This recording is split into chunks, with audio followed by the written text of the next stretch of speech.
for the Gravely 5th Grade News Network. Today I bring to you the southeast region of the United States. The southeast region stretches from the Atlantic Ocean all the way to the Gulf of Mexico.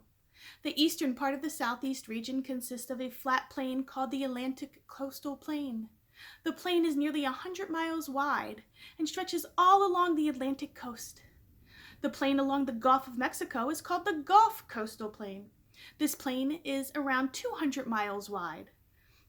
The plains are covered with forest, swamps, and farmlands. The wetlands or swamps are located within the coastal plains, have an important function or job.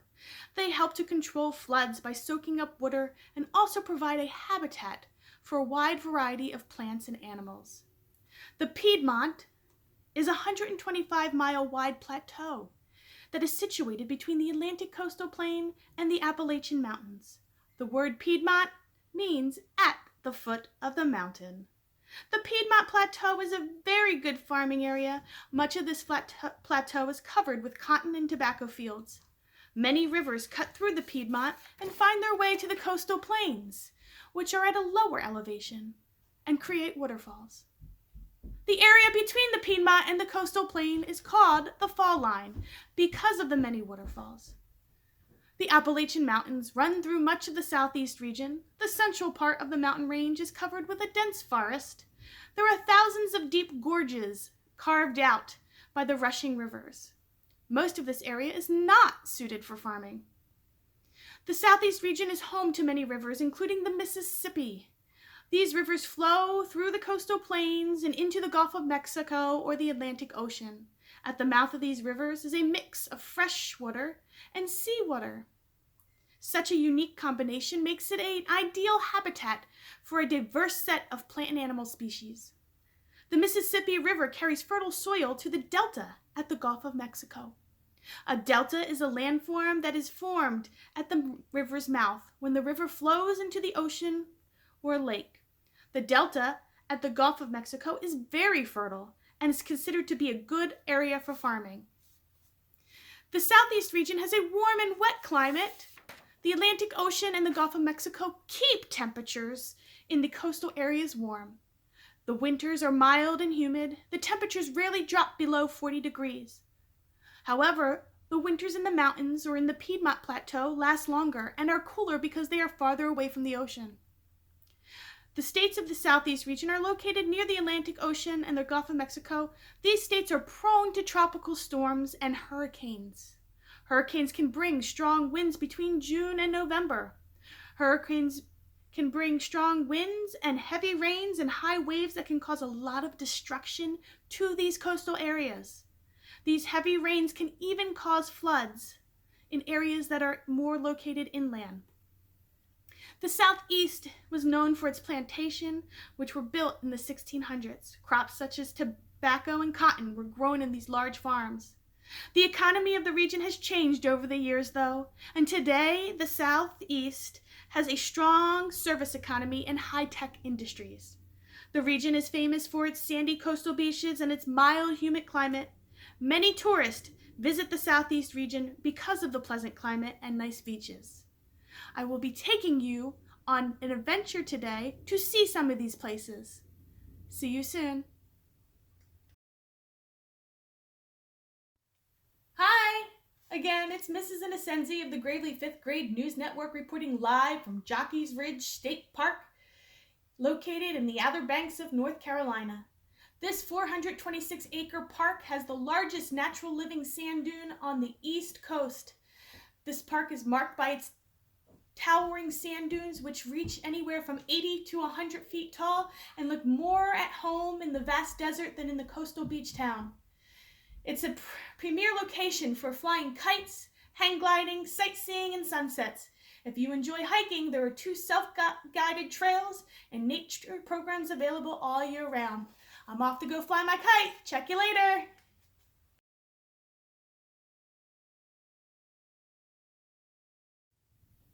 Hello again, it's Mrs. Innocenzi of the Gravely 5th Grade News Network reporting live from Fort Sumter, located in Charleston, South Carolina.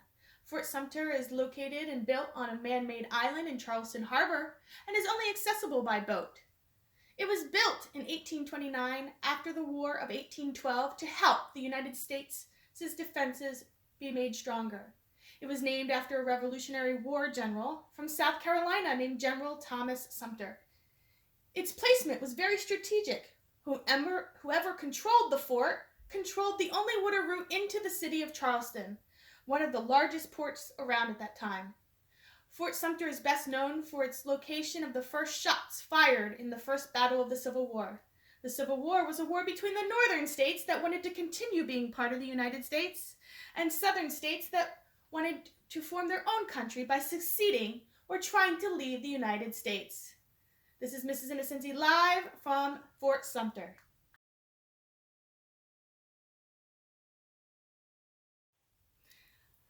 Hi again, Mrs. Innocenzi here of the Gravely 5th Grade News Network, reporting live from the southernmost point of the United States, located in Key West, Florida. Made to look like a buoy sticking out of a coral bedrock, this monument is just 90 miles from the coast of Cuba and marks the southernmost point in the continental United States.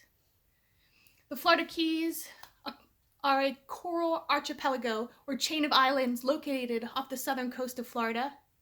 Visitors here can get up close with an amazing array of fish while snorkeling, diving, or even fishing in the warm turquoise waters. On my way back home to our base studios, I'm going to make some other pit stops here in Florida. There are some other destinations I like to see, such as the happiest place on earth, Disney World, the Kennedy Space Center, and I'd also like to visit an alligator farm in the Everglades. Check you later. Hi again. It's Mrs. Innocenzi of the Gravely 5th Grade News Network reporting live from Crater of Diamonds State Park located in Arkansas. Crater of Diamonds State Park is one of the only diamond-producing sites in the world where the public, that means you and I, can search for diamonds in their original volcanic source. Visitors search for diamonds atop a 37.5-acre plowed field, the eroded surface of an ancient diamond-bearing volcanic crater. The policy here is finders keepers, meaning the diamonds you find are yours to keep. More than 33,000 diamonds have been found by the park visitors since the Crater of Diamonds became an Arkansas State Park in 1972. I found mine.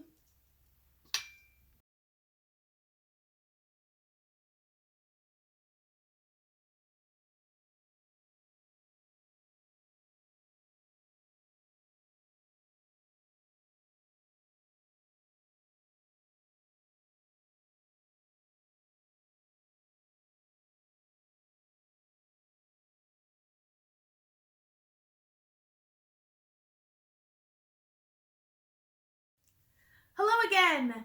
This is Mrs. Innocenzi of Gravely 5th Grade News Network reporting live from Graceland, located in Memphis, Tennessee. Graceland is a mansion on 13 acres and was once owned by the singer and actor Elvis Presley. His daughter, Lisa Marie Presley, has been the owner of Graceland since the passing of her father. While here in Memphis, I also plan on visiting the Lorraine Motel, which is now a National Civil Rights Museum. This relatively drab two-story motor inn is found on Mulberry Street in downtown Memphis. It had become a habit of the Martin Luther King and his entourage to stay at the Lorraine Motel when they visited Memphis. The Lorraine Motel was the site of the assassination of the civil rights activists on April 4th in 1968. Before I head out, I do want to make a stop. One more final destination in Memphis is on Beale Street. This is a street in downtown Memphis which runs from the Mississippi River to the East Street. It is a significant location to the city's history as well as the history of the blues music. Check you later. Phew! I just made it back to the studio in time. I hope you enjoyed our tourist locations of the Southeast region. I look forward to taking you to the Midwest on our next adventure. Check you later.